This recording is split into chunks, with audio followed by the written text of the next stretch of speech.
Assalamualaikum sahabat Ruang Fiksi. Selamat datang penonton baru dan penonton setia. Di tengah malam gelap, suara anjing menggonggong bersahutan, dan bau busuk menusuk hidung dari tumpukan sampah yang menggunung. Seorang pemuda gembel yang kelaparan justru berhenti, bukan karena lapar, tapi karena melihat sesuatu yang tak wajar. Bukan bangkai, tapi tubuh manusia. Seorang gadis muda, berlumur kotoran, diam tak bergerak, matanya terbuka tapi jiwanya seperti hilang. Siapa yang tega membuang gadis ini seperti sampah? Siapa yang punya hati sekejam itu? Dan siapa sangka justru dari detik itu, hidup si pemuda berubah drastis, seolah Allah membalikkan takdirnya dari arah yang tak disangka. Namun sebelumnya, bagi yang beragama Islam saya sarankan untuk menuliskan sholawat Nabi Muhammad agar kelak sholawat ini menjadi saksi untuk mendapat syafaat di akhirat. Like dan subscribe ke channel ini sangat membantu menyebarkan dakwah Islam dan menjadi amal jariah. Malam itu angin berhembus kencang, membawa aroma busuk dari tempat pembuangan akhir di pinggiran kota. Di sana, di antara gunungan plastik, kain lusuh, dan sisa-sisa makanannya membusuk, seorang pemuda gembel bernama Malik sedang berjalan dengan gontai. Tubuhnya kurus kering, hanya dibalut kaos berlubang dan celana belal yang nyaris tak menutupi lutut. Malik bukan siapa-siapa. Tak punya rumah, tak punya keluarga, tak punya harapan. Sejak kecil hidup di jalanan, tidur di emperan, makan dari sisa-sisa yang dibuang orang. Namun ada satu hal yang masih ia punya, hatinya. Hati yang tak pernah berubah jadi batu, meski kerasnya dunia sudah menghancurkan semua miliknya. Saat itu Malik hendak mencari kardus bekas buat alas tidur. Namun langkahnya terhenti saat mendengar suara aneh, samar pelan seperti rintihan tertahan. "Tolong!" Malik terdiam. Matanya menajam. Suara itu datang dari balik tumpukan karung plastik dan karung beras kosong. Ia mendekat, perlahan menyibak satu persatu. Tangan kirinya gemetar, bukan karena takut, tapi karena firasat buruk mulai merambat ke dadanya. Dan benar saja. Di balik sampah-sampah itu, terbujur tubuh seorang gadis muda. Rambutnya acak-acakan, tubuhnya penuh kotoran, bajunya robek dan basah, pipinya lebam, dan matanya menatap kosong, setengah sadar. Tapi ia masih hidup. Malik tertegun. Ia mundur setapak, menutup mulutnya yang refleks ingin berteriak. Dunia seakan membeku. "Astagfirullah," bisiknya lirih. Ia mendekat lagi, menepuk perlahan bahu gadis itu. Kau masih hidup," suaranya bergetar. Gadis itu tak menjawab. Hanya air mata yang turun membasahi pipinya. Tangannya berusaha menggapai udara, lemah, seperti mengemis secuil pertolongan dari dunia yang sudah membuangnya. Malik langsung mengulurkan tangannya. "Jangan takut, aku gak akan sakitimu," ucapnya pelan, penuh ketulusan. Hati Malik bergetar hebat. Siapa gadis ini? Kenapa bisa berada di sini? Siapa yang tega melakukan ini padanya? Tanpa pikir panjang, Malik mengangkat tubuh gadis itu dengan susah payah. Beratnya tak seberapa dibanding beban perasaan yang mendadak menyerbu dadanya. Ia berjalan perlahan menuju gubuk reot tempat biasa ia berteduh. Sepanjang jalan, malam terasa makin sunyi, tapi di dalam dada Malik, badai mulai berputar. Di dalam gubuk kecilnya, Malik menggeletakkan gadis itu di atas alas kardus. Ia berlari kecil mengambil botol air minum sisa, lalu membasuh luka-luka di wajah sang gadis dengan kain yang nyaris sudah tak layak pakai. Setiap kali tangan Malik menyentuh luka, gadis itu meringis. Air matanya terus mengalir, tapi tak sepatah kata pun keluar. Hanya suara tangis lirih yang membuat dada Malik makin sesak. Siapa yang tega beginiinmu? Gumam Malik lirih. Dalam hati kecilnya, Malik tahu ia tak bisa tinggal diam. Walau miskin, walau dianggap sampah, ia tak akan biarkan kejahatan ini dibiarkan begitu saja. Namun malam itu Malik belum tahu bahwa gadis yang kini terbaring lemah di depannya akan mengubah seluruh hidupnya. Dan bahwa ada mata-mata yang diam-diam mengawasi dari kejauhan, siap menyembunyikan sesuatu yang jauh lebih gelap dari yang bisa dibayangkan. Malam belum benar-benar pergi, dan angin masih merayap menyelinap masuk ke sela-sela bilik gubuk reot Malik. Suara dedaunan kering bergesekan pelan seperti bisikan rahasia yang belum sempat diungkapkan. Di dalam gubuk kecil itu, Malik duduk di samping gadis yang tergeletak lemah, tubuhnya masih menggigil meski telah diselimuti dengan satu-satunya kain lusuh milik Malik. Ia belum tidur sejak tadi. Matanya terus menatap wajah gadis itu. Setiap kali ia melihat luka-luka lebam di pelipis, goresan merah di lengan, dan lebam membiru di sekitar bahu, dadanya kembali bergemuruh. Bukan karena takut. Bukan karena jijik. Tapi karena marah. Marah pada dunia. Marah pada manusia yang bisa sebengis itu. Malik tahu luka fisik bisa dilihat, bisa disentuh. Tapi luka dalam jiwa? Luka yang membuat gadis itu diam membisu, bahkan setelah air hangat dan sapaan lembut diberikan, luka itu jauh lebih parah. Lebih dalam. Dan lebih sulit disembuhkan. Perlahan gadis itu mulai bergerak. Matanya yang tadi kosong kini membuka perlahan. Tubuhnya menegang, refleks berusaha menjauh saat sadar ia berada di ruangan asing, di samping orang asing pula. Jangan takut, ini tempatku. Aku yang nolongmu tadi malam, Malik berkata pelan, berusaha menenangkan. Gadis itu terdiam. Matanya menyapu gubuk kecil itu, atap bolong, dinding dari karung goni, dan lantai tanah. Bukan rumah. Bukan kamar. Tapi lebih layak daripada tumpukan sampah tempat ia dilempar kemarin. Malik menyodorkan sepotong roti kering dan botol air. Ini aja yang aku punya, maaf ya, tapi mu harus makan. Gadis itu ragu. Tangannya bergetar saat mengambil roti itu, lalu menunduk dan menggigit perlahan. Mata Malik terus memperhatikan. Setiap gigitan yang masuk, ia merasa seperti menyaksikan harapan perlahan kembali ke dunia. Setelah beberapa saat hening, Malik bertanya, "Namamu siapa?" Gadis itu menunduk. "Diam. Aku gak akan maksa. Tapi, kalau mu gak cerita, aku juga gak bisa bantu lebih banyak," ucap Malik pelan, penuh empati. Beberapa detik kemudian, suara lirih itu keluar. "Aska, namaku Aska." Malik mengangguk perlahan. Nama yang indah.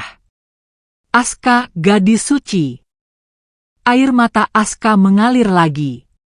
Mungkin karena disebut suci. Mungkin karena ia merasa justru telah ternoda, kotor, dan dibuang. Malik menangkap ekspresi itu, dan ia tidak menghakimi. Mu gak perlu cerita sekarang. Kalau udah siap, baru cerita. Yang penting sekarang mu aman di sini. Malik tersenyum, meski hatinya masih bergetar. Hari mulai terang. Sinar mentari menembus celah gubuk, menciptakan garis-garis cahaya yang menari di lantai tanah. Aska tertidur lagi karena kelelahan, dan Malik duduk di luar gubuk sambil memikirkan langkah berikutnya. Ia harus tahu siapa yang membuang Aska, kenapa, dan apakah orang itu masih mencarinya. Dan benar saja, baru 1 jam berlalu, sebuah mobil hitam berhenti tak jauh dari tempat pembuangan sampah. 2 pria berbadan besar turun. Mata mereka menyisir tumpukan sampah, langkahnya waspada. Malik menyipitkan mata dari balik semak. Firasatnya mengatakan bahwa orang-orang ini bukan sekadar lewat. Dan saat salah satu dari mereka berkata keras, "Kalau dia masih hidup, habisi dia sekarang." Malik langsung gemetar. Orang-orang itu sedang mencari Aska. Dan dari nada suara mereka, jelas mereka tak ingin Aska ditemukan hidup-hidup.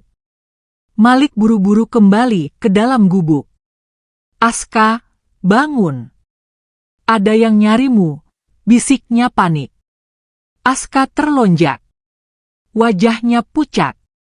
"Hitam, mobil hitam?" tanyanya dengan suara tercekik. Malik mengangguk. "Iya. Mu kenal mereka?" Aska menggeleng kuat-kuat. "Kita harus pergi. Mereka jahat, sangat jahat." "Mu kenapa bisa dibuang di sana? Siapa mereka?" Aska memeluk tubuhnya sendiri. "Aku gak bisa cerita semuanya, tapi aku tahu mereka akan bunuh aku kalau tahu aku masih hidup." Malik tak tanya lebih banyak. Ia tahu sekarang bukan waktunya menuntut jawaban. Ia harus bertindak. "Aku kenal tempat kosong di bawah jembatan lama. Sepi, gak ada yang tahu. Kita ke sana dulu." Dengan langkah tergesa, Malik membawa Aska pergi meninggalkan gubuknya. Tubuh Aska lemah, tapi semangatnya untuk bertahan kini mulai menyala.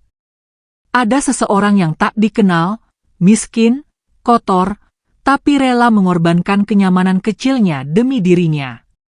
Di bawah jembatan tua itu, mereka berlindung. Suara kendaraan dari atas jembatan samar-samar terdengar, tapi tak ada satupun manusia lewat di bawah. Tempat itu sunyi dan lembab. Tapi aman. Untuk sementara. Malik duduk bersandar di beton jembatan. Tubuhnya lelah, tapi matanya tak bisa terpejam. Ia masih memikirkan dua pria bertubuh besar tadi. Dari cara bicara mereka, jelas mereka terbiasa dengan kekerasan. "Aska," kata Malik pelan, "aku gak tahu siapamu, dari mana, atau apa yang terjadi, tapi mulai sekarang, aku gak akan biarinmu sendirian." Aska menatap Malik. Air mata kembali mengalir. Bukan karena takut, tapi karena baru kali ini, setelah semua yang ia lalui, ada yang berkata begitu jujur dan tulus. Aku anak dari keluarga kaya." Malik menoleh cepat. Kalimat itu mengubah segalanya. "Ayahku pengusaha besar. Ibu tiri, dia yang benci aku. Dia bilang aku bawa sial. Setelah ibu kandungku meninggal, aku selalu disalahkan. Aku dikurung, dipukul, dijadikan kambing hitam, sampai akhirnya malam itu, mereka bilang aku harus ikut perjalanan.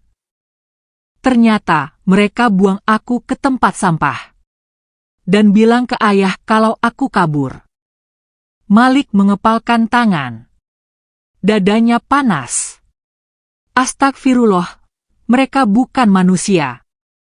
Aska terisak. "Aku pikir aku bakal mati malam itu, tapi mu datang, kenapa?" Malik menatap langit.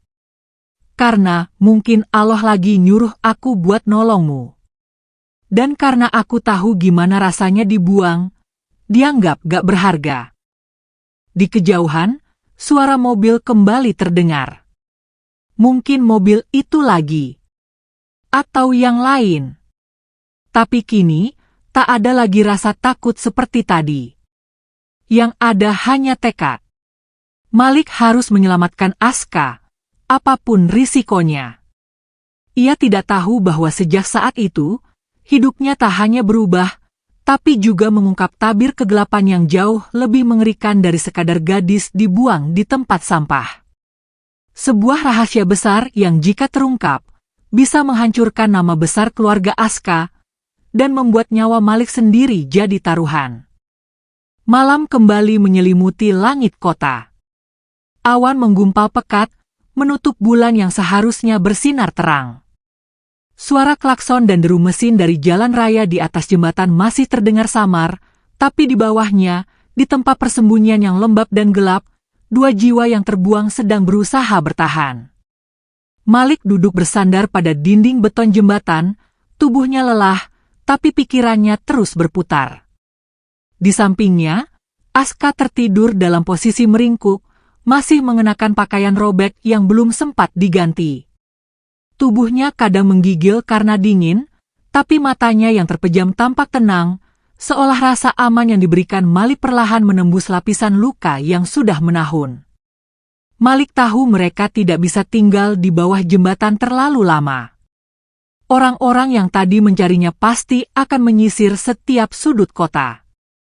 Apalagi jika benar bahwa mereka berasal dari keluarga besar dan berkuasa seperti cerita Aska.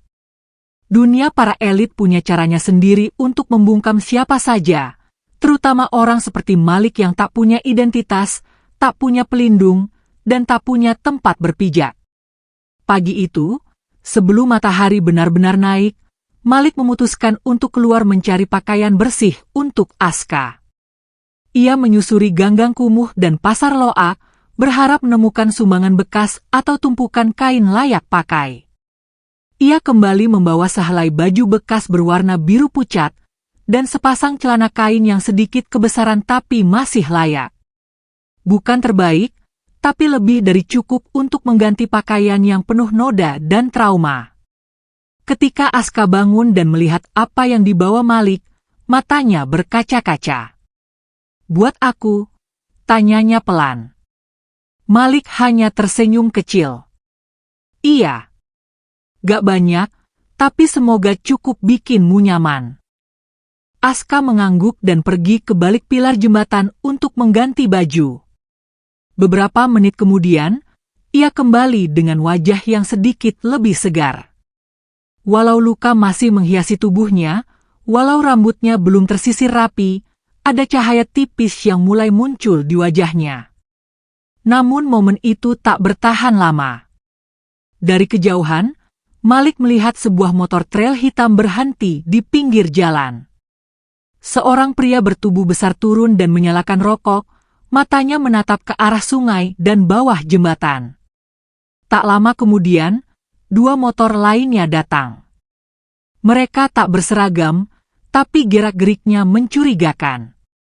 Dan lebih buruknya lagi, salah satu dari mereka adalah pria yang semalam berdiri di dekat tempat sampah dan berteriak akan membunuh Aska.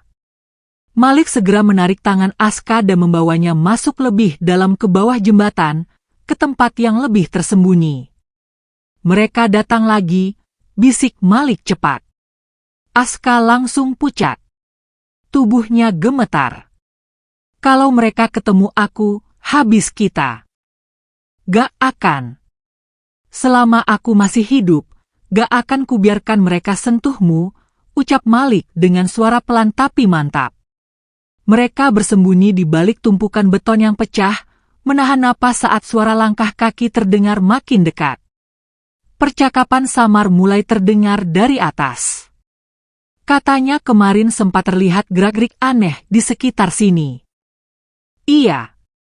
Kalau si gadis itu masih hidup dan ada yang nolong, pasti dia belum jauh. Kita sisir pelan-pelan. Jangan bikin keributan. Kalau ketemu, langsung sikat. Gak usah tanya-tanya." Malik menggenggam tangan Aska makin erat.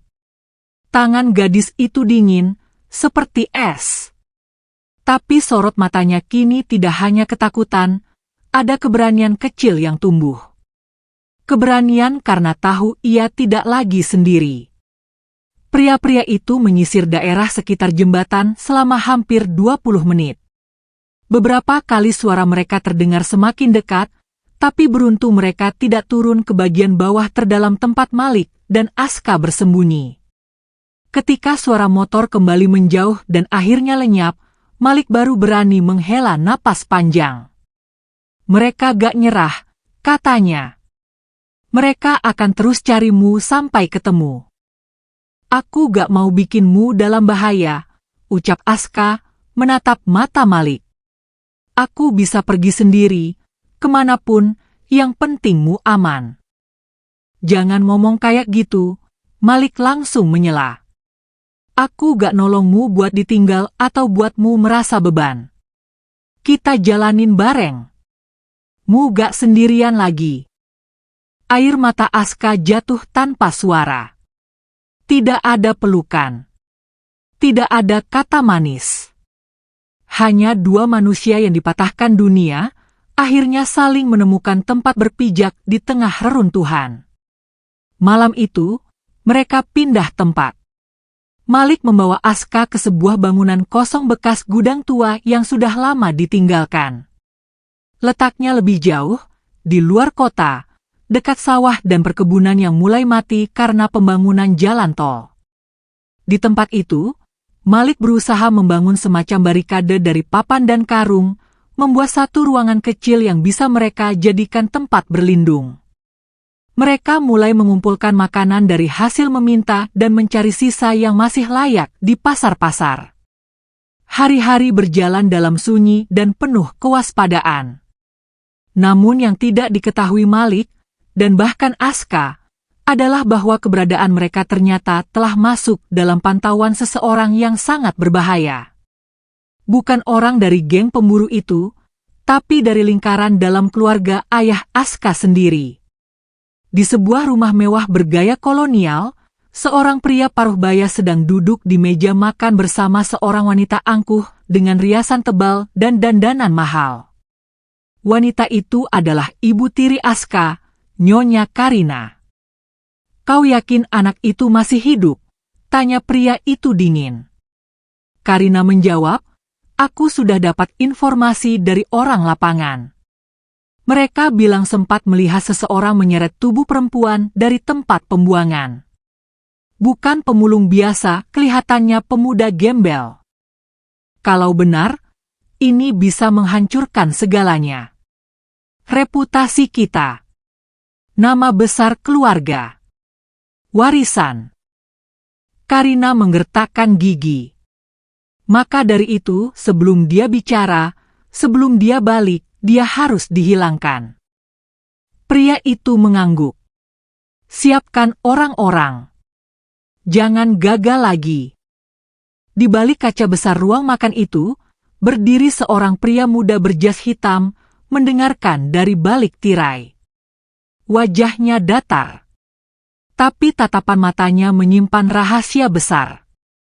Pria itu adalah adik tiri Aska, dan satu-satunya yang tahu kebenaran sebenarnya di balik pembunuhan ibu kandung Aska, yang selama ini disebut kecelakaan.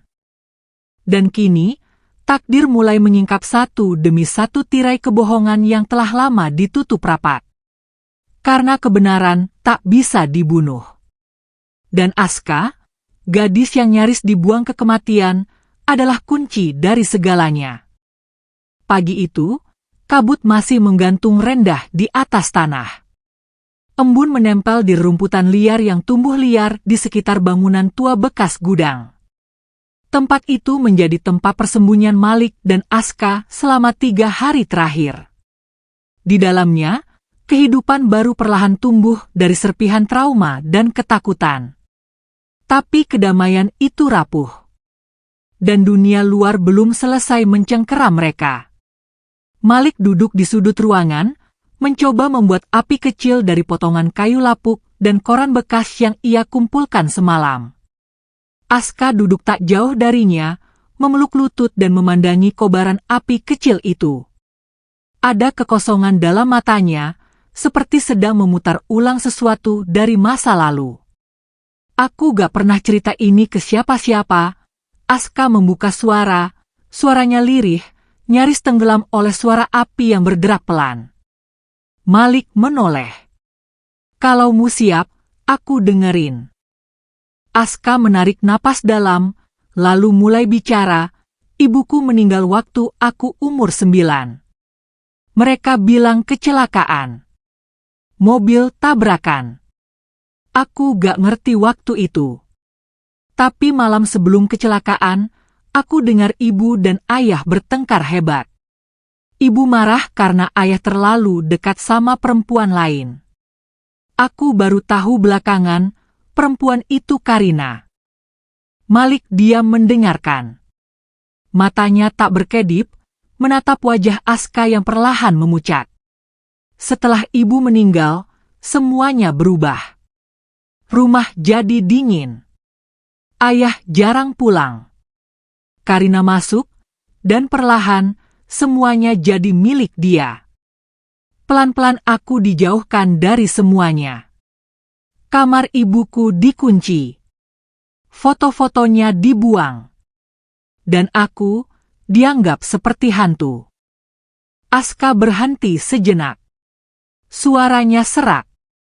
Aku pernah coba ngadu ke ayah. Tapi Karina pintar. Di depan ayah, dia baik. Di belakang, dia seperti iblis. Aku dipukul, dikurung di kamar gelap. Tiap malam aku dengar mereka ketawa di ruang makan, sementara aku menangis sendirian. Malik menggertakkan gigi. Gak ada anak yang pantas dapat perlakuan kayak gitu. Aska menunduk. Aku sempat berpikir bunuh diri. Tapi aku teringat satu hal, surat. Malik menajamkan telinga. Surat apa? Surat dari ibuku. Dia pernah bilang, kalau terjadi sesuatu padanya, aku harus cari surat itu. Dia simpan di belakang lukisan besar di kamar. Aku baru berhasil buka lukisan itu 2 bulan lalu. Dan waktu aku baca, semuanya hancur. Malik bergerak mendekat. Apa isinya? Aska menarik sehelai kertas yang ia lipat rapat-rapat dari balik bajunya. Ia menyerahkan ke Malik. Tangan Malik gemetar saat membuka lipatan tua itu. Kertasnya mulai menguning, tapi tulisan tinta hitam masih jelas. Aska, jika kau membaca ini, berarti ibumu sudah tak ada. Percayalah, kematianku bukan kecelakaan. Karina dan ayahmu merencanakannya. Mereka ingin menguasai harta keluarga. Aku sudah tahu semuanya. Aku tidak bisa lari, tapi aku ingin kau tahu kebenaran ini. Jangan percaya siapapun kecuali suara hatimu. Bawa surat ini ke pengacara keluarga kita, Pak Rahmat. Dia satu-satunya yang bisa bantu. Malik terdiam lama. Surat itu seperti petir di siang bolong. Bukan hanya membuka rahasia kelam, tapi juga menjelaskan kenapa Karina begitu ingin menghabisi Aska. Dengan surat itu, Aska bukan hanya anak korban, tapi saksi utama atas konspirasi pembunuhan. Pak Rahmat, mu tahu di mana dia sekarang? Aska menggeleng. Dulu dia tinggal di rumah sebelah taman kota. Tapi setelah ibu meninggal, aku gak pernah lihat dia lagi. Malik berdiri. Kita harus cari dia. Kalau dia masih hidup, dia satu-satunya yang bisa bantu bawa kebenaran ini keluar. Aska ragu. Tapi, mereka pasti jaga semua tempat yang pernah aku tahu. Kalau ketahuan. Malik menatapnya lekat. Kalau kita terus sembunyi, mereka tetap menang. Kalau surat ini asli, berarti mu punya bukti paling kuat. Kita harus lawan. Dan begitulah. Hari itu juga, mereka berjalan kaki ke arah taman kota, tempat yang dulu menjadi tempat Aska bermain bersama ibunya. Sepanjang perjalanan, Aska sering terdiam, matanya mengamati setiap sudut kota yang dulu ia kenal, tapi kini terasa asing dan penuh ancaman. Saat mereka sampai di ujung jalan menuju taman, Aska menunjuk rumah tua bercat putih dengan pagar kayu yang hampir runtuh. Dulu itu rumah Pak Rahmat. Malik mengangguk. Mereka mendekat, tapi rumah itu tampak kosong. Halaman dipenuhi rumput liar. Jendela tertutup rapat. Namun saat Malik mengetuk pintu, terdengar suara tua dari dalam. Siapa? Kami cari Pak Rahmat. Kami butuh bantuannya, kata Malik, suaranya lantang. Pintu terbuka perlahan. Muncul seorang pria tua dengan tongkat, rambut putih, dan mata yang penuh kecurigaan. Siapa kalian? Aska maju. Pak, saya Aska, anak dari Ibu Lina. Mata pria itu membesar. Ia terdiam beberapa detik, lalu perlahan melangkah mundur. Masuk, cepat.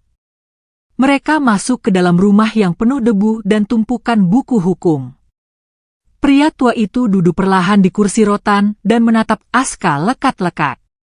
Aku kira kamu udah, mereka bilang kamu kabur.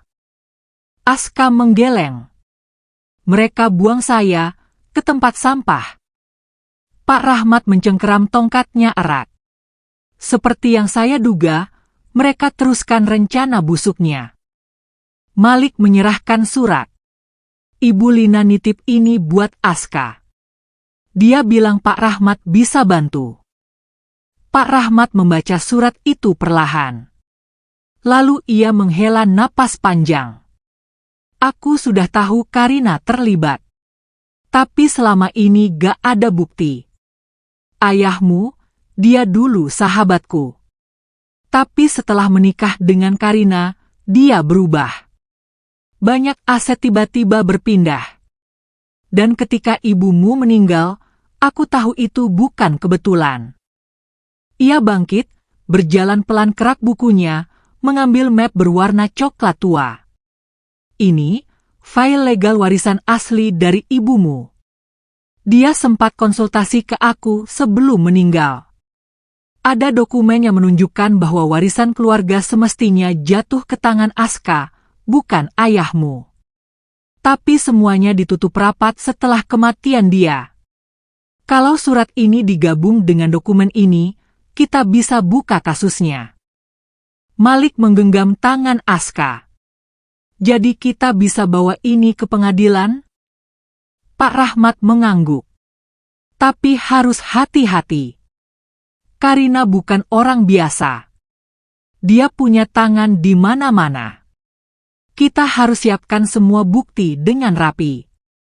Danmu, Aska, harus siap bersaksi. Aska mengangguk pelan. Meski wajahnya pucat, tapi kali ini ada cahaya keberanian di matanya. Untuk pertama kalinya, ia tak ingin lari.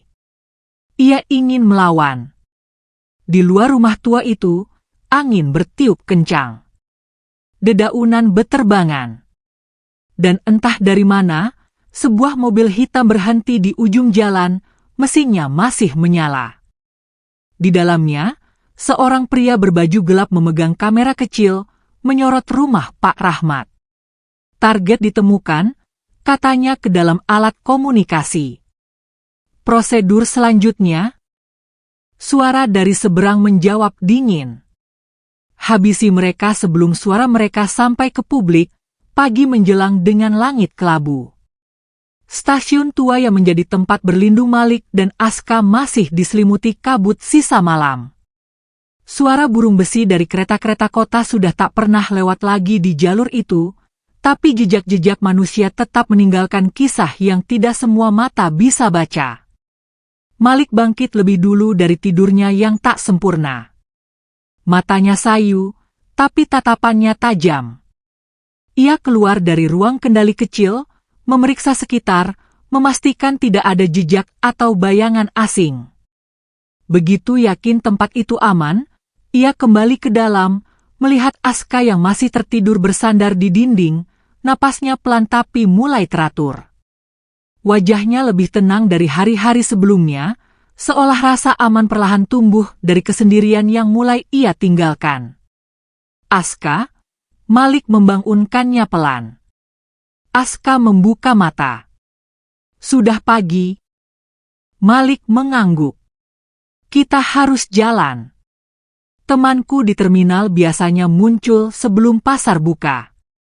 Dia bisa bantu kita nyari tempat sembunyi atau tempat nyimpen dokumen. Aska duduk sambil memijat pelipisnya. Aku mimpi buruk. Karina, dia duduk di kursi ibuku. Tersenyum. Tapi di tangannya ada darah. Malik terdiam. Ia tak tahu harus bilang apa. Tapi ia tahu, mimpi itu bukan sekadar mimpi. Kadang luka batin terlalu dalam hingga terbawa sampai ke alam tidur. Mereka berjalan menyusuri jalan setapak menuju terminal lama. Matahari mulai menembus awan, tapi bayang-bayang ancaman tetap bergelayut. Di kejauhan, suara pasar mulai terdengar, tanda kehidupan kota yang tak pernah benar-benar tidur. Saat mereka tiba di area terminal, Malik langsung mengarah ke sebuah warung tua di pojokan. Di sana duduk seorang pria tua dengan kulit gelap dan senyum lebar. Wajahnya keriput, tapi matanya tajam penuh kecerdikan. Namanya Pak Darsa, mantan kenek angkot yang kini mengurus warung kecil dan tahu banyak tentang jalur-jalur tersembunyi kota. Malik. Astaga, sudah berapa lama? Sapa Pak Darsa terkejut. Lama banget, Pak. Dan sekarang saya butuh bantuan. Malik menceritakan semuanya. Dari awal menemukan Aska di tumpukan sampah, sampai surat Ibu Lina, sampai upaya pembunuhan di rumah Pak Rahmat. Pak Darsa mendengarkan dengan serius, ekspresinya berubah makin gelap tiap menit berlalu. Jadi, yang ngejar kalian ini bukan orang sembarangan? Tanya Pak Darsa lirih. Mereka bukan cuma mau hapus jejak.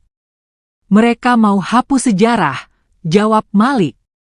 Pak Darsa terdiam sejenak, lalu mengangguk. Aku tahu satu tempat. Rumah temanku, dulu wartawan, sekarang jadi penjual buku tua. Dia punya ruang bawah tanah bekas gudang arsip. Kalau kalian butuh tempat ngumpet atau nyimpen dokumen penting, itu tempat paling aman. Boleh kami ke sana sekarang? Tanya Aska. Tunggu di sini. Aku telpon dia dulu. Pak Darsa masuk ke balik warung, meninggalkan mereka berdua di kursi kayu lusuh. Sementara itu, di kejauhan, seseorang memperhatikan mereka dari balik mobil pick-up tua. Pria berjaket kulit, berkacamata hitam, sedang menekan tombol pada alat komunikasi kecil. Target ditemukan. Perempuan bersama pria pemulung dan lelaki tua. Tunggu perintah. Dari alat itu, suara datar dan dingin terdengar. Jangan gegabah. Ada perubahan rencana. Adrian ingin bicara.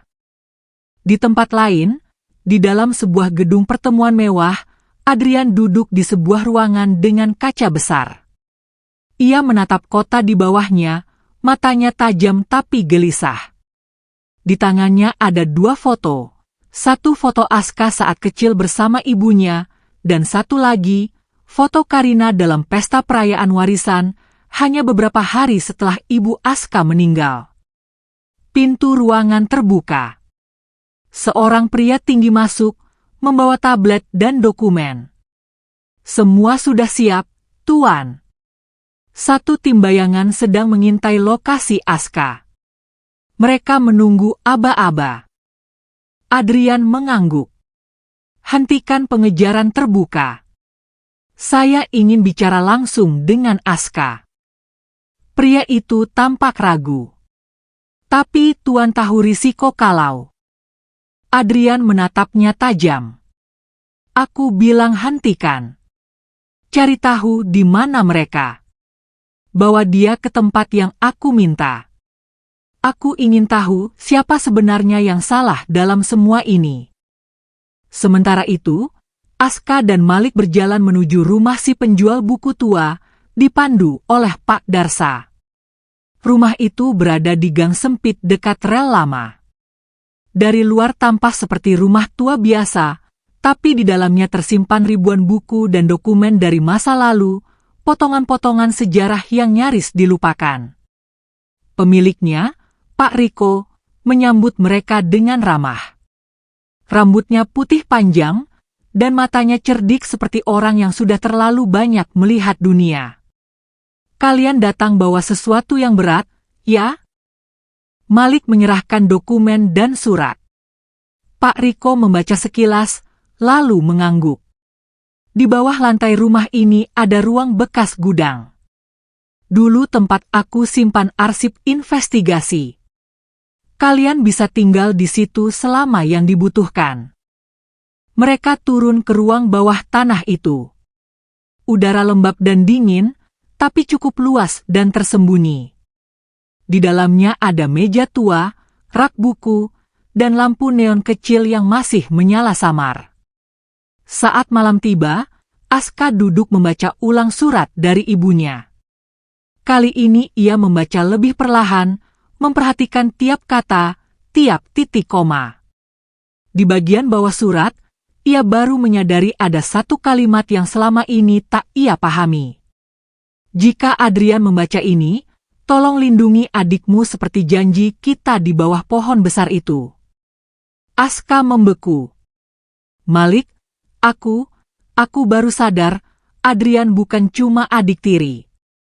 Dia pernah janji ke ibu untuk jaga aku. Malik menatapnya. Tapi dia diam.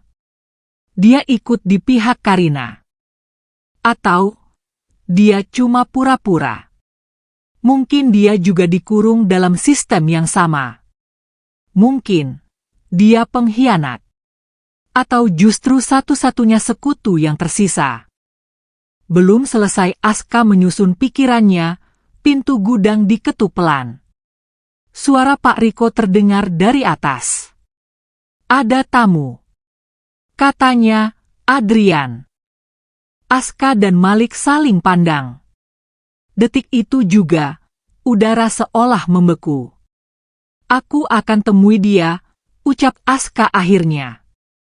Aku ingin tahu, di mana dia berdiri. Malik menggenggam bahunya. Aku akan di dekatmu, apapun yang terjadi.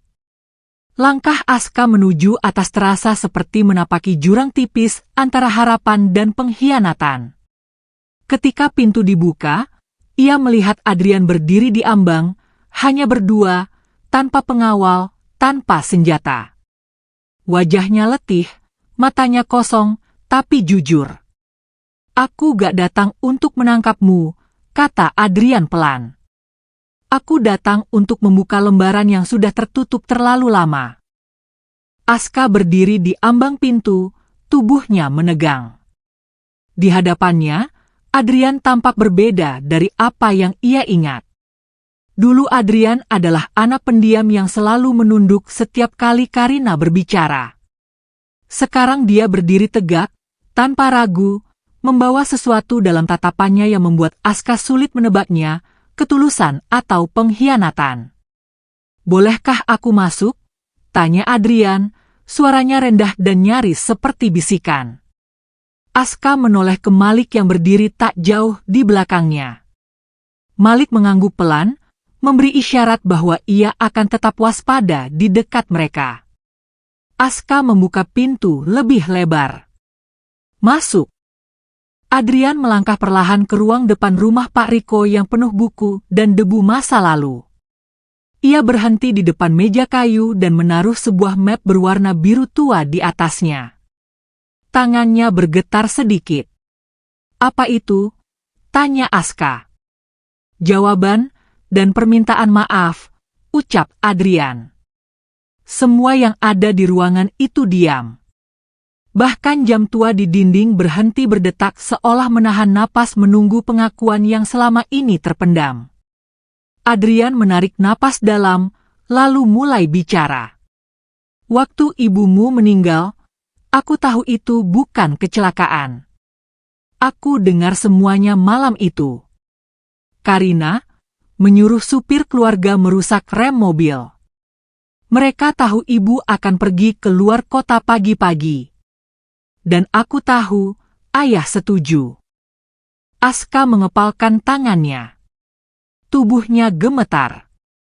Danmu diam? Selama ini mu diam? Adrian menunduk. Aku pengecut. Waktu itu aku baru 15 tahun. Mereka ancam aku. Karina bilang kalau aku buka mulut, aku juga akan hilang. Dan aku takut. Aku pikir lebih baik diam dan selamat. Selamat? Suara Aska bergetar. Mu selamat di atas penderitaan orang lain. Aku tahu. Adrian menatapnya dengan mata merah. Aku tahu aku salah. Tapi setelah itu, aku mulai kumpulkan bukti diam-diam. Aku simpan file, rekaman rapat keuangan keluarga, dan bahkan salinan surat warisan ibu. Aku tahu, suatu hari mu akan kembali. Aku tahu mu pasti akan bertanya. Aska melangkah maju. Kenapa sekarang? Kenapa baru sekarang bicara? Karena aku dengar mereka mau bunuhmu. Dan karena aku dengar mu masih hidup. Aku gak bisa biarin mereka berhasil. Suara Adrian pecah. Malik memperhatikan semuanya dengan waspada. Ia belum sepenuhnya percaya. Tapi ada sesuatu dalam sikap Adrian yang membuatnya menahan emosi. Seseorang yang hanya ingin menyelamatkan dirinya tak akan membawa bukti setebal itu di map biru. Adrian membuka map dan menyodorkan isinya. Di dalam sini ada bukti transfer rahasia dari rekening ibu ke rekening pribadi Karina 2 minggu sebelum kecelakaan. Ada juga rekaman audio saat Karina bicara dengan supir soal rem mobil. Dan yang paling penting, akta warisan asli yang membuktikan bahwa seluruh aset keluarga seharusnya jatuh ke tangan Aska setelah ibu wafat. Aska menatap tumpukan kertas itu dengan mata berkaca-kaca. Aku bahkan punya surat tulisan tangan ibu, surat yang ia titipkan ke pengasuh lama kita, Bu Marni. Surat itu menguatkan isi surat yang mu temukan. Dan semuanya legal. Suasana menjadi hening sejenak. Aska menarik napas panjang, lalu mendekat ke jendela, memandangi halaman kecil rumah Pak Riko. Pohon besar menjulang di sana, pohon yang dulu sering ia panjat saat kecil. Tiba-tiba bayangan masa lalu datang menghantam. Aku ingat, di bawah pohon besar itu, ibu pernah ajak aku dan Adrian duduk sambil makan roti dan susu. Ibu bilang, kalau suatu hari kebenaran disembunyikan, pohon ini akan jadi saksi kita. Adrian menatap Aska dengan mata basah. Aku ingat. Dan mu janji, kalau ibu kenapa-kenapa, mu yang bakal jagain aku. Air mata Adrian jatuh. Aku ingkar. Tapi sekarang mu datang, ucap Aska pelan.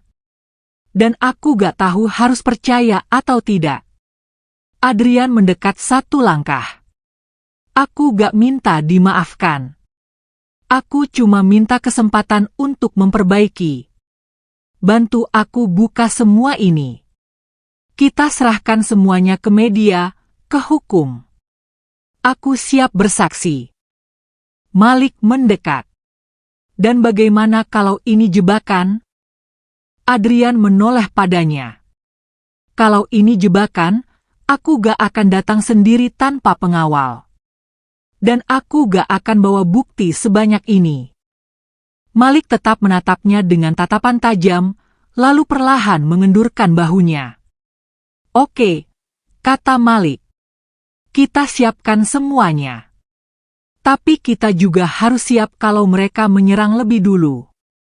Di tempat lain, Karina sedang duduk di ruang kerjanya yang mewah. Wajahnya dingin. Di hadapannya, salah satu pria dari tim bayangan memberi laporan. Adrian sudah pergi ke arah barat kota. Kemungkinan menemui target. Karina mengepal tangannya. Bodoh, aku tahu dia akan berkhianat. Perlu kami tangkap? Tidak. Kalau dia bicara, kita musnahkan semuanya. Bawa tim. Siapkan kendaraan. Malam ini kita bakar semua tempat persembunyian itu. Mulai dari rumah Pak Riko.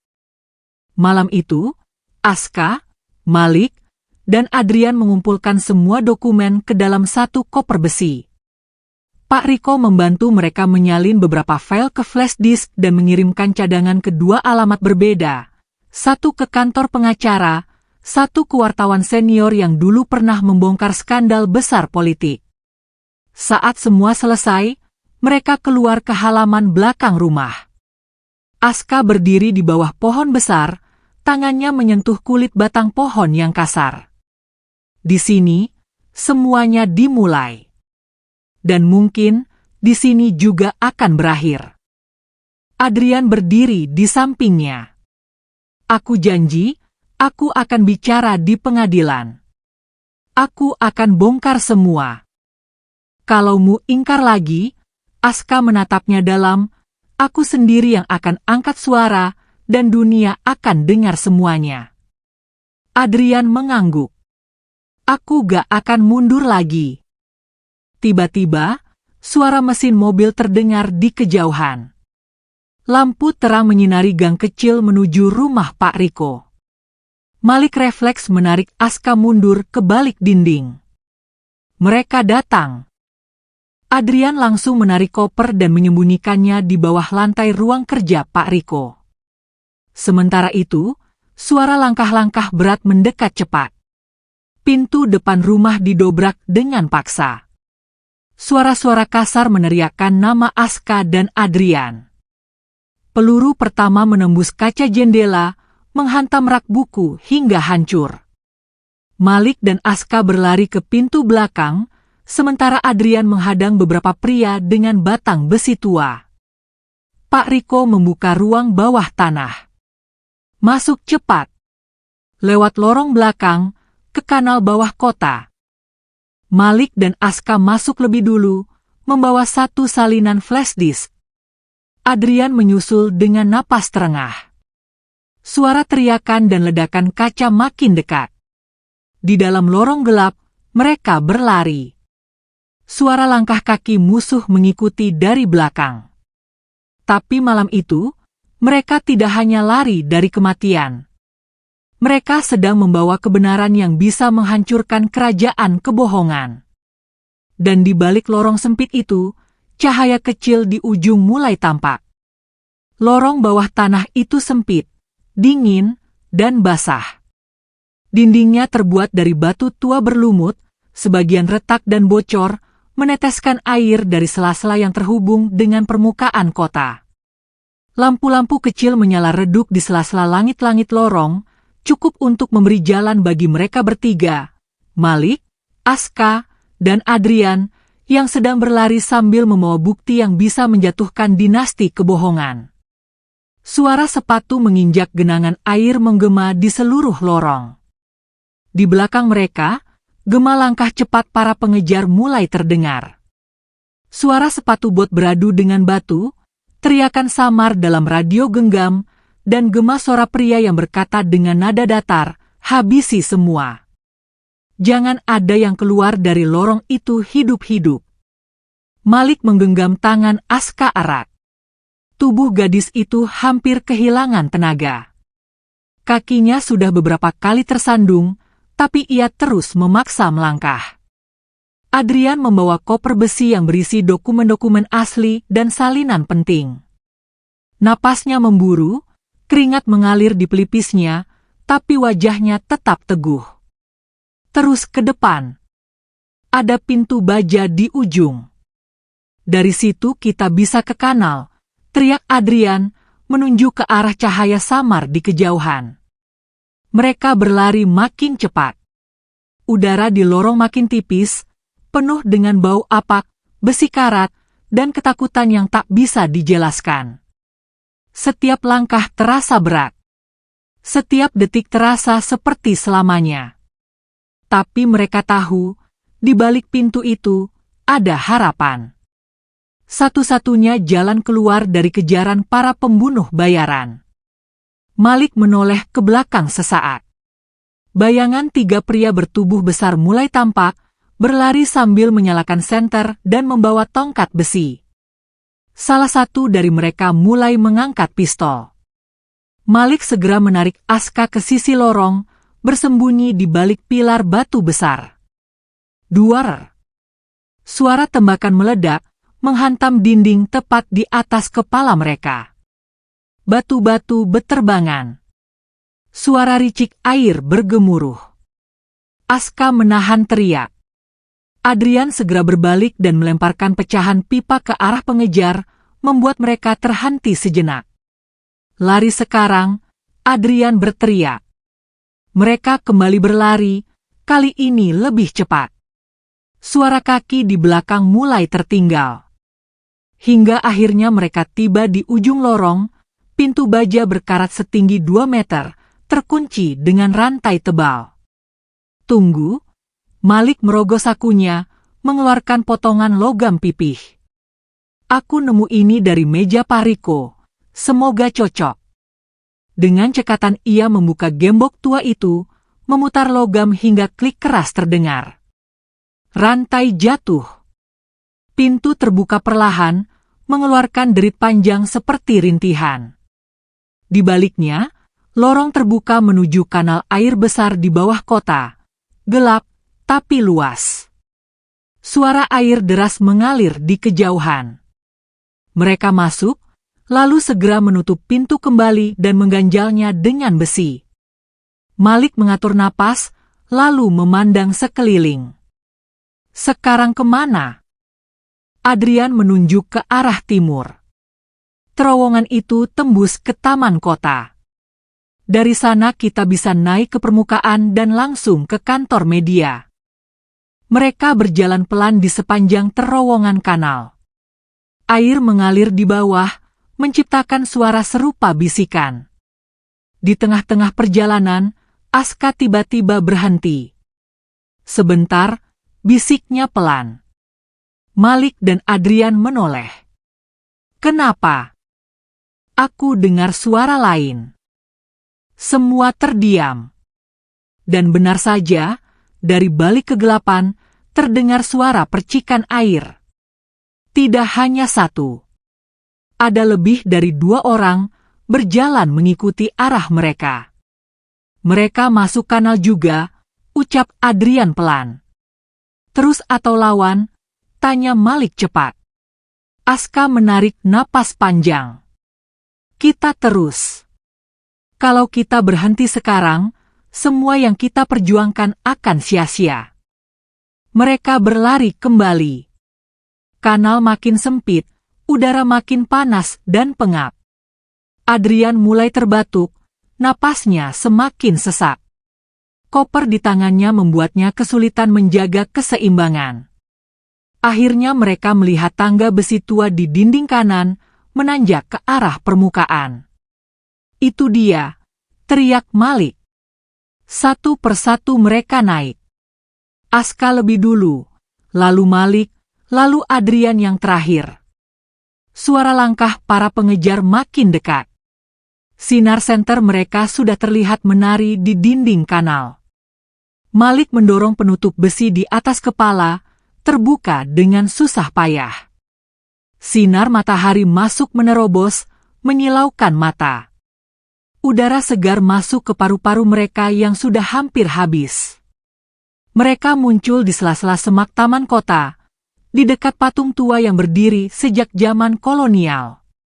Taman masih sepi. Hanya ada 1-2 orang tua yang berjalan pagi sambil membawa anjing.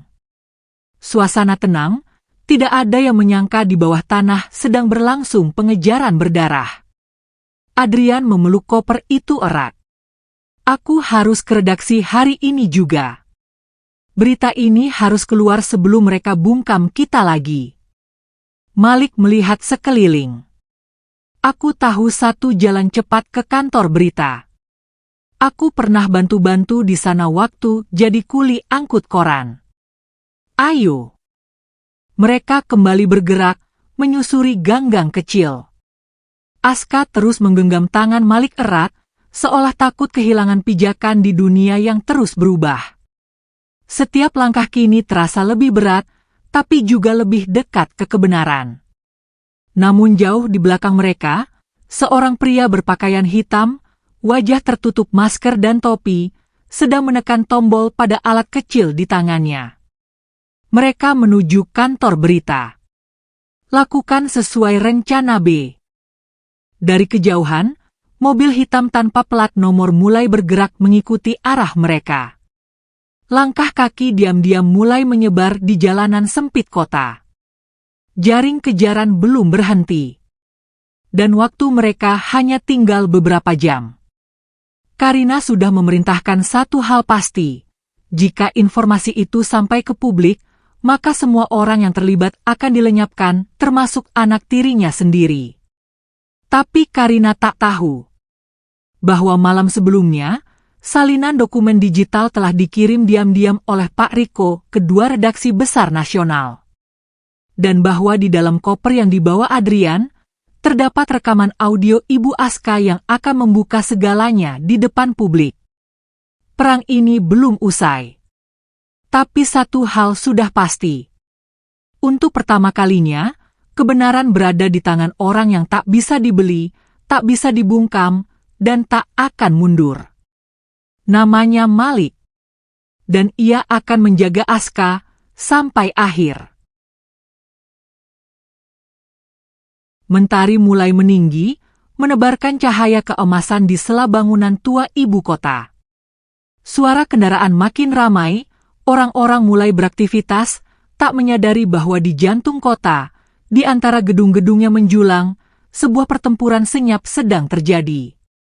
Bukan pertempuran senjata, tapi antara kebenaran dan kebohongan yang sudah bertahun-tahun ditutup dengan uang dan kekuasaan.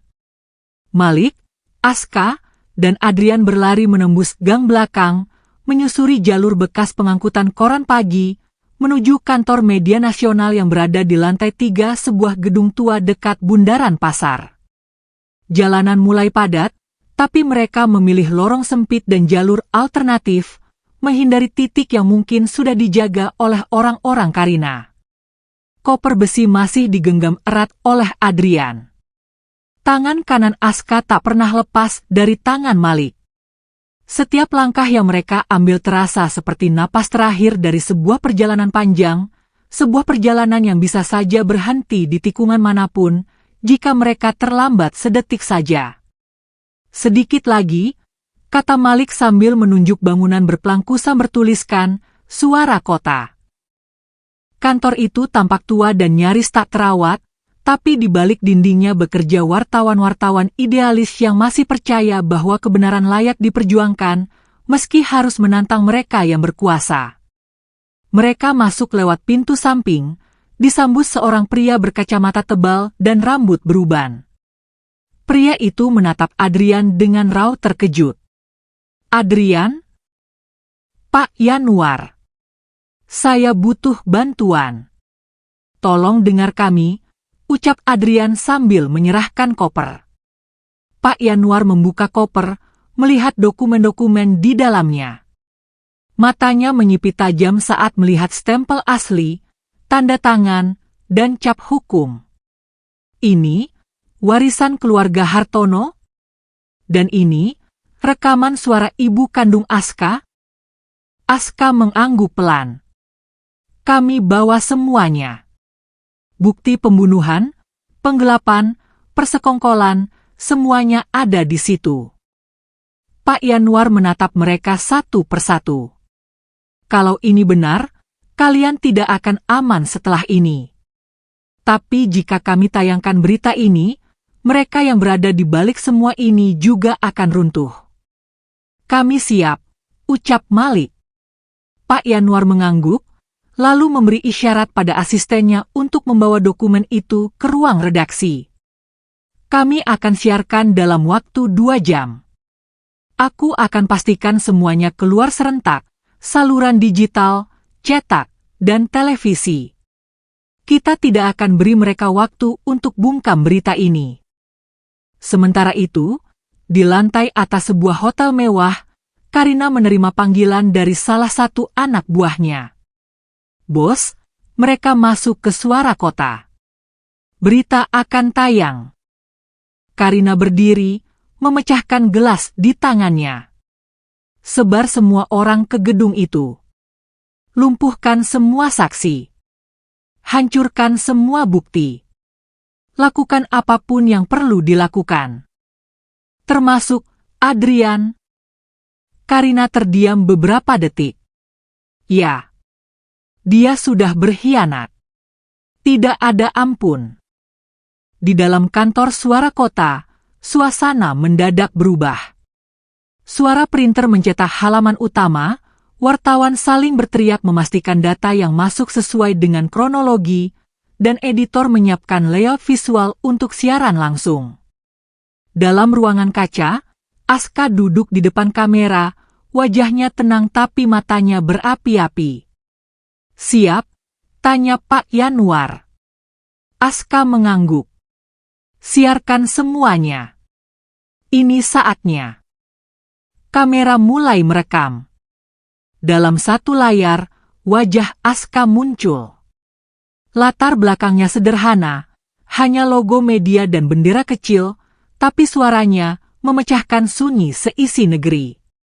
"Nama saya Aska Lina Hartono. Saya adalah putri kandung dari Lina Yuliana, pendiri Yayasan Keluarga Hartono. Saya menyatakan dengan sadar dan penuh tanggung jawab bahwa kematian ibu saya bukan kecelakaan. Ibu saya dibunuh. Ini bukan tuduhan. Ini pengakuan berdasarkan bukti-bukti yang kami bawa hari ini, dokumen keuangan, rekaman suara, surat wasiat asli, dan pengakuan saksi hidup. Selama bertahun-tahun saya dikurung, disiksa, dan akhirnya dibuang seperti sampah." Suara Aska bergetar, tapi ia tak berhenti. "Namun saya masih hidup. Dan saya di sini bukan hanya untuk membela diri, tapi untuk membuka kebusukan yang telah ditutup oleh kekuasaan." Satu persatu layar di ruang redaksi menunjukkan notifikasi, berita sudah tayang. Siaran langsung nasional. Ponsel mulai berdering, situs web macet karena terlalu banyak pengunjung. Media sosial meledak dengan tagar kebenaran Aska, Karina Hartono, dan warisan pembunuhan. Karina yang sedang berdiri di balkon hotel memukul meja marmer dengan keras. Wajahnya pucat. Dia tahu, semuanya sudah terlambat. Sementara itu, tim bayangan bersenjata mulai memasuki gedung Suara Kota dari pintu belakang. Mereka bergerak cepat, mengenakan jaket hitam dan topeng wajah. Namun belum sempat mereka mencapai ruang redaksi, suara sirene polisi terdengar melolong kencang dari luar. Mobil-mobil patroli mengepung gedung.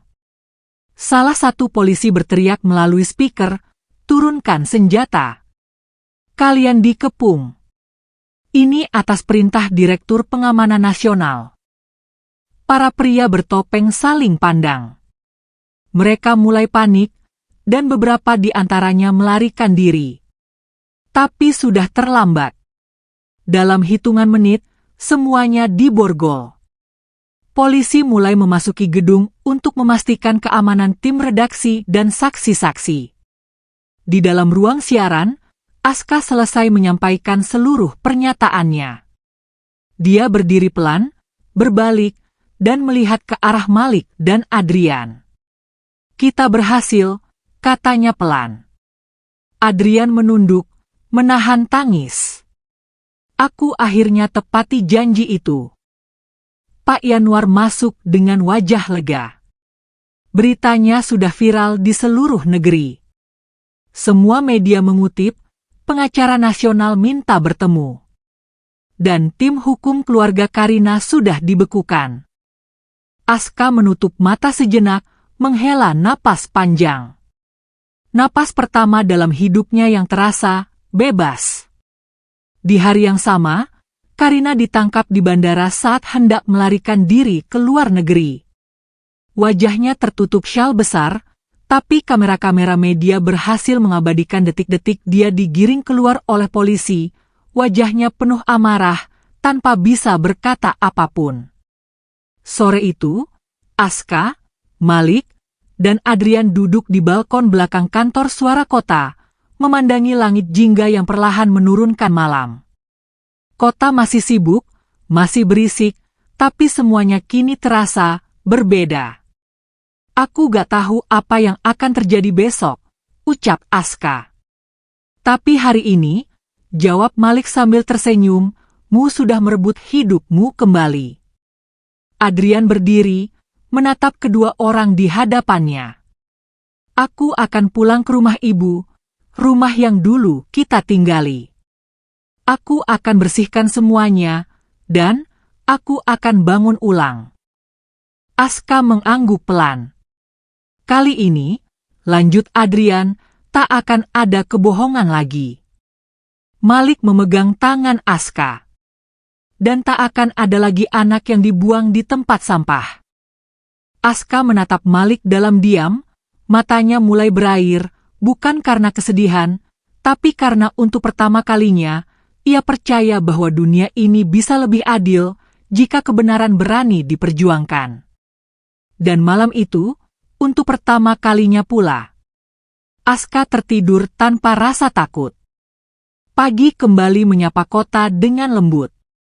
Langit biru bersih terbentang tanpa awan, seolah alam ikut merayakan berakhirnya hari-hari kelam yang selama ini menggantung di atas kepala Aska. Burung-burung beterbangan di sekitar atap-atap gedung tua, suara klakson terdengar jauh, dan aroma roti dari kios-kios kecil mulai memenuhi udara. Namun di dalam sebuah rumah sederhana di pinggir kota, bukan rumah mewah, bukan rumah warisan, tapi rumah yang dibangun dari tangan kosong dan kepercayaan, hidup baru tengah dimulai. Rumah itu milik Malik. Ya, Malik, pemuda gembel yang dulu hanya dianggap bayangan, kini menjadi sosok yang dipandang dunia karena keberaniannya menyelamatkan seorang gadis dari tumpukan sampah dan menantang dinasti kejahatan. Di halaman rumah, terlihat Aska duduk di bawah pohon jambu yang tumbuh dari biji yang ia dan Malik tanam bersama 2 minggu sebelumnya. Rambutnya diikat rapi, wajahnya cerah, dan di pangkuannya ada buku catatan kecil tempat ia menulis semua kenangan, semua rasa takut, dan semua kemenangan kecil yang dulu tak pernah ia impikan. Mu tahu gak, Malik, ucap Aska tanpa menoleh. Aku gak pernah bisa nulis bebas kayak gini waktu masih di rumah lama. Malik yang sedang menyapu halaman berhenti sebentar. Ia tersenyum tipis. Karena mu gak pernah benar-benar punya rumah waktu itu. Aska mengangguk. Dan sekarang mu punya rumah. Bukan karena mewah, tapi karena ada yang jagamu di dalamnya. Mata Aska mulai berkaca-kaca. Ia menutup bukunya dan berdiri, berjalan mendekati Malik.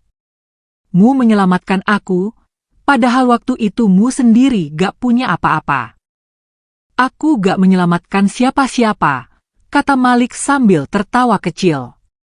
Aku cuma orang jalanan yang kebetulan denger rintihan seseorang yang minta tolong. Dan itu cukup untuk mengubah segalanya, jawab Aska sambil menggenggam tangan Malik. Di dalam rumah, sebuah radio kecil memutar ulang berita pagi. Suara penyiar terdengar jelas. Dalam perkembangan terbaru, pihak kejaksaan menetapkan Karina Hartono sebagai tersangka utama dalam kasus pembunuhan berencana dan penggelapan aset keluarga. Pengadilan dijadwalkan akan dimulai bulan depan. Sementara itu, publik memberi dukungan luar biasa terhadap kesaksian Aska Lina yang dianggap sebagai simbol keberanian dan kejujuran di tengah ketakutan. Aska dan Malik saling menatap. Dunia telah berubah. Bukan seluruhnya, bukan sempurna, tapi cukup untuk memberi ruang bagi orang-orang seperti mereka yang sebelumnya tak dianggap apa-apa untuk bersuara dan dihargai. Di tempat lain, Adrian berdiri di halaman rumah lama keluarga mereka. Rumah itu kini sunyi, kosong setelah semua pelayan dan penjaga dipulangkan. Pintu-pintu besar terbuka lebar, membiarkan udara segar masuk dan menghapus bau lama kebusukan dan intrik. Ia membuka satu ruangan yang dulu selalu terkunci, kamar Ibu Aska. Dindingnya masih dipenuhi wallpaper kuno, tapi debu menutupi setiap sudut. Di sudut ruangan, tergantung lukisan tua, lukisan yang menyimpan surat rahasia ibu mereka dulu. Adrian mendekat, menyentuh bingkainya, lalu perlahan tersenyum pahit. "Aku terlambat, Bu, tapi aku datang juga akhirnya," bisiknya. Ia mulai membersihkan ruangan itu. Bukan sebagai simbol penyesalan, tapi sebagai awal dari pelunasan janji yang pernah ia buat di bawah pohon besar bertahun-tahun lalu. 1 bulan kemudian, hari pengadilan pertama tiba. Kerumunan wartawan, aktivis, dan masyarakat memenuhi pelataran gedung pengadilan tinggi. Semua ingin melihat wajah Karina yang dulu dielu-elukan sebagai ikon bisnis wanita sukses, tapi kini jadi simbol keserakahan yang tersembunyi di balik senyuman palsu. Malik mengenakan kemeja putih bersih, celana panjang sederhana. Aska memakai gaun biru muda dengan jilbab polos, berdiri tegak dengan berkas di tangannya. Saat Karina digiring masuk oleh petugas berseragam, suasana senyap. Mata semua orang tertuju padanya. Ekspresinya tetap sombong, tapi di balik kacamatanya, terlihat ketakutan yang tak bisa disembunyikan. Di ruang sidang, Aska maju sebagai saksi utama. Suaranya tegas. Setiap kalimatnya menusuk, tidak dengan kemarahan, tapi dengan kebenaran. Ia membacakan isi surat ibunya, memutar rekaman audio, dan menunjukkan dokumen asli yang selama ini disembunyikan. Pengacara Karina mencoba membantah, tapi bukti terlalu kuat.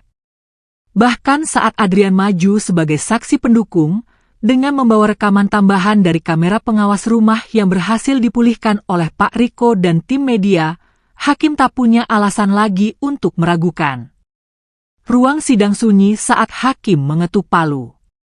Dengan ini, terdakwa dinyatakan bersalah dan dijatuhi hukuman maksimal sesuai hukum yang berlaku.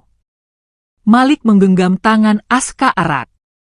Air mata menetes di pipi gadis itu, bukan karena sedih, tapi karena beban puluhan tahun akhirnya turun dari pundaknya. Malam itu, mereka kembali ke rumah sederhana yang kini terasa lebih luas dari istana manapun. Lampu ruang tamu menyala hangat, aroma makanan dari dapur menyebar, dan di ruang tengah, sebuah bingkai foto baru dipasang, foto Aska, Malik, Adrian, dan Pak Riko berdiri di bawah pohon besar, pohon saksi dari semua rahasia, janji, dan pengkhianatan yang kini telah terungkap. Aska duduk di sofa, membuka catatan kecilnya lagi. "Malik." "Ya?" "Aku gak tahu gimana caranya membayar semua yang sudah mu lakukan." Malik tersenyum, duduk di sampingnya. "Aku gak butuh dibayar. Cukup satu hal aja." "Apa?" "Hidup. Hidup yang dikembalikan. Buatmu, itu cukup." Aska menatapnya lama. Mata mereka saling bicara. Dan dalam diam, mereka tahu, di dunia yang kadang kejam dan dingin, hanya cinta dan kebenaran yang bisa benar-benar memberi arti pada hidup yang pernah hilang. Dan malam itu, di bawah bintang yang bersinar lebih terang dari biasanya, Aska memeluk Malik erat. Karena akhirnya, ia pulang.